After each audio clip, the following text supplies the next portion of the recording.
जय श्री गणेशाय नमः। कथा प्रारंभ होने लगी। सुनो वीर हनुमान रामा, सुनो वीर हनुमान राम लक्ष्मण जानकी सदा करें कल्याण। सियावर राम जय जय राम, मेरे प्रभु राम जय जय राम। बुधवार व्रत कथा। एक समय की बात है, समतापुर नगर में मधुसूदन नाम का एक व्यक्ति रहता था। उसका विवाह पास ही के नगर में बलरामपुर की रहने वाली संगीता से संपन्न हुआ। वह देखने में सुंदर और सुशील थी। एक दिन मधुसूदन अपनी पत्नी को लेने के लिए ससुराल पहुंचा।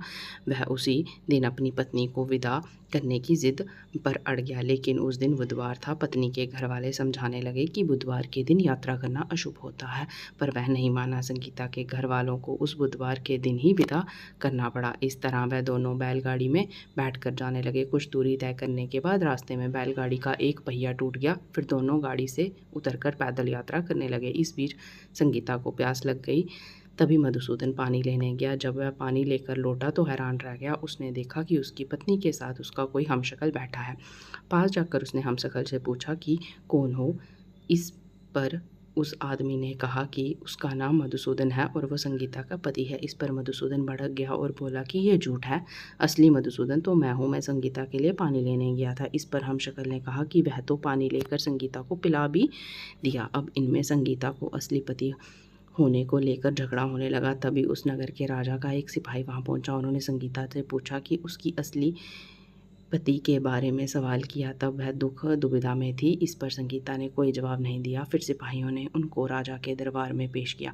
पूरी कहानी सुनने के बाद दोनों को राजा ने जेल में डालने का आदेश दिया। घबरा कर हुआ मधुसूदन इसके बाद बुद्धदेव को याद कर उनसे क्षमा मांगने लगा। इसके बाद वहां आकाशवाणी हुई कि मधुसूदन, तुमने संगीता के घर वालों की बात नहीं मानी और बुधवार को यात्रा की। तुम्हारे इस अड़ियल व्यवहार से भगवान बुद्धदेव काफ़ी नाराज हैं। उन्होंने ही ऐसी दुविधा पैदा की है। मधुसूदन ने नरम आवाज़ में कहा कि हे महाराज, उससे बड़ी गलती हो गई है।